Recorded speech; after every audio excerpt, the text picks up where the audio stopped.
रामकृष्ण नाम का एक किसान अपनी पत्नी के साथ रहता था। उन्हें 4 बेटियां थी, रमा, शीला, मीना और राधा। चारों दिखने में बहुत ही सुंदर थी। उनके जैसा रामगढ़ में कोई नहीं था। लेकिन रामगढ़ में लड़कियों को सिखाना मतलब एक बहुत बुरी बात मानी जाती थी। उन्हें दूसरों का धन समझकर सिर्फ चूल्हा चौका ही सिखाया जाता था। रामकृष्ण की बेटियां बहुत बहादुर थी और वो उन चारों को भी अपना बेटा समझता था। एक दिन रामकृष्ण और उसकी पत्नी मीरा अपनी चारों बेटियों को अपने पास बुलाते हैं और उनसे बातें करने लगते हैं। रामकृष्ण अपनी बेटियों को पढ़ाना चाहता था, लेकिन घर में एक बार ये बात उठाते ही बहुत बड़ा बवाल मच गया था। तो रामकृष्ण ने ये बात वहीं पर दबा दी और वो घर वाले जैसे कह रहे थे वैसे ही कर रहा था। एक दिन अपनी चारों बेटियों से वे बातें कर रहे थे। बातों बातों में रमा अपने पिताजी से, पिताजी, क्या आप मुझे तैरना सिखाएंगे? मैं तैरना सीखना चाहती हूँ। मैं जब भी किसी को तैरते हुए देखती हूँ तो मेरा भी मन होता है कि मैं भी एक मछली की तरह पानी में तैरूं। अच्छा, तुम्हें पानी में तैरना है? तभी उसकी छोटी बेटी राधा, पिताजी, मैं तो पानी से बहुत डरती हूँ और मुझे तो सिर्फ सजना संवरना पसंद है। तभी मीना राधा की बातें सुनकर अपने पिताजी से, पिताजी, क्या आपको पता है 15 दिन पहले रामू काका की बेटी संगीता की शादी हुई थी और सब उसे बोल रहे थे कि कितनी सुंदर सजी है। वो राधा ने ही उसे सजाया था। राधा बड़े अच्छे से सबको सजाती है।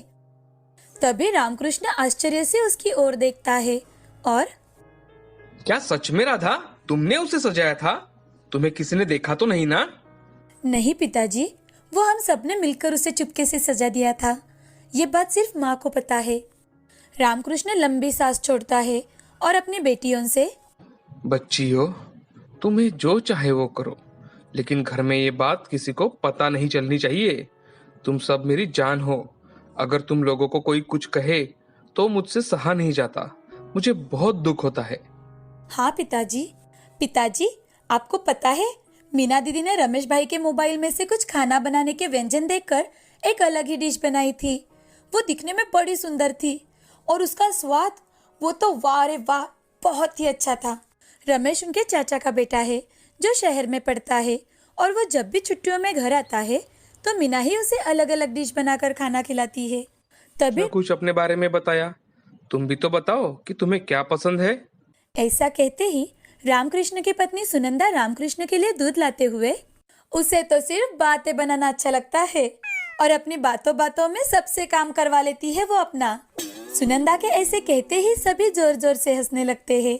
अब रामकृष्ण दूध पीकर सोने चला जाता है, लेकिन अपनी बेटियों की ख्वाहिश सुनकर वो रात भर सो ही नहीं पाता। सुबह उठते ही वो सोच लेता है कि अब भले ही देर हो चुकी है, लेकिन वो अब अपनी बेटियों को सिखाएगा। जो वो चाहती है वो सिखाएगा, उनकी ख्वाहिशें पूरी करेगा। वो थोड़ा सा गुस्सा अपने चेहरे पर लाकर, रमा, आज से तू हमारे साथ खेतों में चलेगी और साथ में अपने कपड़े भी लेना। रमा और सुनंदा को कुछ भी समझ में नहीं आ रहा था कि अचानक से पिताजी को क्या हुआ है। फिर रामकृष्ण, सुनंदा और रमा तीनों भी खेत में चले जाते हैं। रामकृष्ण के खेत के पास में ही एक बड़ी सी नदी बहती थी। वहां जाते ही रामकृष्ण अपनी बेटी से, अरे ये क्या, उदास होकर क्यों बैठी हो बेटी? चलो, तुम्हें तैरना नहीं सीखना? ये सुनते ही रमा बहुत खुश हो जाती है। वो अपनी बेटी को तैरना सिखाता है। शुरुआत में उसे नहीं आता, लेकिन 2-3 दिन में ही रमा तैरना सीख जाती है। अब रमा बहुत तेज तैरने लगी थी। कुछ दिन ऐसे ही बीत जाते हैं। अब रामकृष्ण घर वालों से चोरी छुपे मीना को मोबाइल खरीद कर देता है, जिससे वो अलग अलग प्रकार के व्यंजन बनाना सीखती है। और शीला भी अपने बातें बनाने की आदत को अपना प्रोफेशन बनाने की सोच लेती है और यूट्यूब के जरिए मार्केटिंग कैसी की जाती है ये सीख लेती है। इसी पर राधा भी मेकअप करना सीख लेती है। ऐसे ही कुछ दिन बीत जाते हैं। अचानक से एक दिन खेतों में काम करते वक्त रामकृष्ण और सुनंदा को जहरीले सांप ने काट लिया और उनकी वहीं पर मौत हो जाती है। ये सुनते ही चारों बहनों पर जैसे पहाड़ गिर जाता है। वो चारों बहनें बहुत रोती है। अब चारों बहनें अपने चाचा सुरेश, चाची रत्ना और दादा दादी के साथ रहने लगे। वो जैसे कहे वैसे ही करते थे और घर के सारे काम भी वही करती थी। एक दिन उनकी चाची की माँ घर आती है और चाची रमा से, रमा, जरा पानी तो लेकर आना, देखो नानी आई है। तभी रत्ना की माँ रत्ना से, रत्ना, ये सब क्या हो रहा है? तुम उसे इतने लाड प्यार से क्यों बुला रही हो? तुम्हें पता भी है एक लड़की की शादी में कितना खर्चा होता है? और तुम्हारी जेठानी तुम्हारे लिए 4-4 लड़कियां छोड़ गई है पीछे। देख, मेरा कहा मान तो अब से ही उनकी शादी किसी गरीब घर में करवा देना शुरू कर, ताकि किसी पर पैसे खर्च ना करने पड़े। माँ, ये क्या कह रही हो आप? अरे तेरा दिमाग है या माचिस की डिब्बी? अपने बेटे के बारे में तो सोच। उसके लिए भी कुछ बचाएगी या सारा इन्हीं चारों पर लुटा देगी? ये सारी बातें रमा सुन लेती है। उसे बहुत बुरा लगता है। वो चुपचाप पानी देकर वहाँ से चली जाती है और अपनी बहनों को सारी बात रोते हुए बताती है। अपनी माँ की बातें सुनकर चाची भी अब उन चारों से बुरा बर्ताव करने लगती है और गांव के ही एक गरीब घर के लड़के से रमा की शादी तय कर देती है। रमा की शादी के लिए घर वालों को भी चाची ही मनाती है। ये सारी बातें शीला सुन लेती है और रात के समय अपनी बहनों से शीला, दीदी, हमारे पिताजी ने हमें बहुत कुछ सिखाया है और आज वो वक्त आ चुका है कि हमें निडरता से अब कुछ न कुछ करना ही होगा, नहीं तो हमारे पिताजी की मेहनत बेकार हो जाएगी। लेकिन हम क्या कर सकते हैं? दीदी, अगर हमें अच्छी जिंदगी जीनी है और लड़कियों की इस दुनिया में क्या जगह है ये सबको दिखाना है, तो हमें ये घर छोड़ना ही होगा।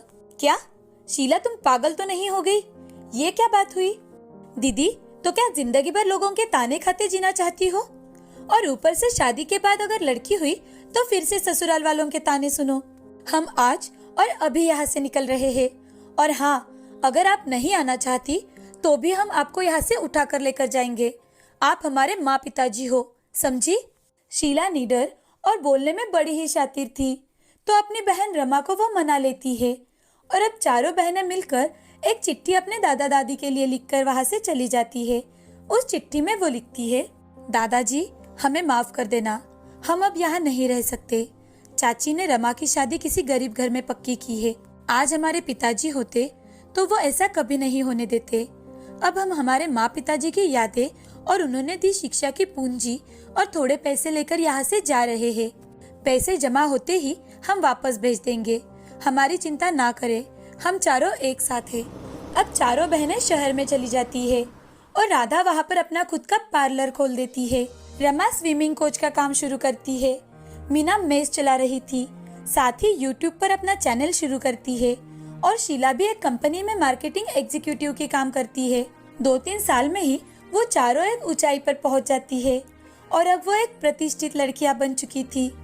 गांव से शहर में पढ़ने गए बच्चों से दादा दादी अपने पोतियों की तारीफ सुनते हैं और साथ ही उनके अच्छे काम की खबर भी अखबार में छपती है।